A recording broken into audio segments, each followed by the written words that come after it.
కొన్ని వాస్తవాలు గ్రహించుకోవాలి. రాహుల్ గాంధీ చాలా సీరియస్గా ఈ అంశాన్ని తీసుకొని గత సంవత్సరంన్నర కాలంగా దీన్ని వకాలత చేస్తుంటే ఉత్పన్నమైనటువంటి ఆలోచన ఇలా అగ్రవర్ణానికి చెందిన ఒక ముఖ్యమంత్రి రాష్ట్రంలో రాహుల్ గాంధీ గారి ఆదేశాన్ని పాటిస్తూ పకడ్బందీగా దాన్ని సర్వే రూపంలో తీసుకురావడం జరిగింది. ఇవాళ ప్రతి బీసీ బిడ్డ దీన్ని స్వాగతించాలి, ఆహ్వానించాలి. తప్పుడు మాటలతో తప్పుదో పట్టించే ప్రయత్నం ఏదైతే ప్రతిపక్షాలు చేస్తూ ఉన్నాయో వారికి మీ ద్వారా నేను సవాలు విసురుతా ఉన్నాను. మీ దగ్గరున్న ఆధారం ఏమిటి? అసలు లెక్క ఏంటి మీ దగ్గర ఉన్నది? మేము పగడ్బందీ చేసిన లెక్కని ఎలా మీరు కాదంటారు? ఎందుకు తప్పుదో పట్టిస్తూ ఉన్నారు? గత 10 ఏళ్ల బీఆర్ఎస్ కాలంలో బీసీలకు ఏం మెరగబెట్టారు? ఇవాళ మాట్లాడుతున్నటువంటి బీఆర్ఎస్ నాయకులు ఏ పదవులు ఇచ్చారు, ఎన్ని పదవులు ఇచ్చారు బీసీలకి? స్థానిక సంస్థల్లో 33% రిజర్వేషన్ తగ్గించిన ఘనత మీది కాదా? అన్ని అబద్ధాలు చెప్పి 10 ఏళ్ళు పాపం గడుపుకున్నారు. మైనార్టీలకు రిజర్వేషన్ అన్నారు, ఎస్టీలకు రిజర్వేషన్ అన్నారు.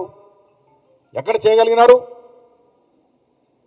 అబద్ధపు మాటలతో 10 ఏళ్ళు కాలయాపన చేసి బీసీలని అడుగడుగున అనగదొక్కినటువంటి బీఆర్ఎస్ నాయకులకు కానీ, అగ్రవర్ణాల పార్టీగా చెప్పుకునే బీజేపీ నాయకులకు కానీ ఇలా కాంగ్రెస్ తీసుకొచ్చినట్టు ఇంత గొప్ప నిర్ణయాన్ని, ఈ నిర్ణయం మీద మాట్లాడే హక్కు మీకు లేదనే మాట ఈ సందర్భంగా నేను మనవి చేస్తా ఉన్నాను. చాలామంది బీసీ నాయకులు, బీసీ సంఘాలు ఏళ్ల తరబడి ఎదురు చూస్తున్నటువంటి అంశం ఇది. మా పూర్వ బీసీ నాయకులు, కాంగ్రెస్ నాయకులు చాలామంది పోరాడినటువంటి అంశం ఇది. ఇన్నేళ్లకి ఇలా మోక్షం దొరికింది. 56% పైగా మేము ఉన్నామని అధికారికంగా గర్వంగా చెప్పుకునేటువంటి అవకాశం ఇలా కాంగ్రెస్ ప్రభుత్వం మనకిచ్చింది. దీన్ని సద్వినియోగం చేసుకుందాం మిత్రులారా. తప్పుడు మాటలకి తలొగ్గి లేనిపోని అంశాలకు వెళ్ళి ఈ మంచి కార్యక్రమాన్ని, బహత్తరమైన కార్యక్రమాన్ని నీళ్లు జల్లుకునే ప్రయత్నం చేయకూడదు. నేను బీసీ సంఘాల నాయకులకి, బీసీ బిడ్డలకి విజ్ఞప్తి చేస్తూ ఉన్నాను. ఆధారం లేకుండా అభియోగాలు మోపే నాయకుల బుట్టలో పడకూడదు. ఇది పకడ్బందీగా జరిగిన సర్వే. ఎవరు కూడా దురుద్దేశపూర్వకంగా ఏదో చేశారని చెప్పుకోవడానికి ఆస్కారం లేనటువంటి అంశం ఇది. దీన్ని స్వాగతిద్దాం. ఇంత గొప్ప కార్యక్రమాన్ని చేసినటువంటి కాంగ్రెస్ పార్టీ, ముఖ్యమంత్రి వారి సహచరులను అభినందిద్దాం. ఈ ఫలాల్ని భవిష్యత్తులో పొందే ప్రయత్నం చేద్దాం.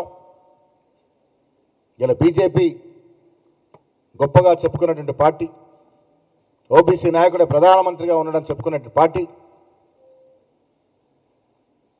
మీరు రేపు జరపబోయే కుల సర్వేలో, సెన్సస్లో బీసీ అంశాన్ని చేస్తామని ఎందుకు చెప్పట్లేదు? ఎందుకు చేయకూడదు? ఏ రకంగా అయితే కాంగ్రెస్ ప్రభుత్వం ఎన్నికల ముందు ఇచ్చిన హామీలో భాగంగా ఈ రాష్ట్రంలో కుల సర్వే చేసి నిబద్ధత చాటుకుందో, నిజంగా మీకు బీసీల ప్రేమ ఉంటే, బీసీలపైన ప్రేమ ఉంటే, మీ ముఖ్యమంత్రి, మీ ప్రధానమంత్రి నిజంగా బీసీ మీద ప్రేమ ఉంటే ఎందుకు కాస్ట్ సెన్సస్లో కులం చేర్చరనే మాటని సందర్భంగా అడుగుతా ఉన్నాం.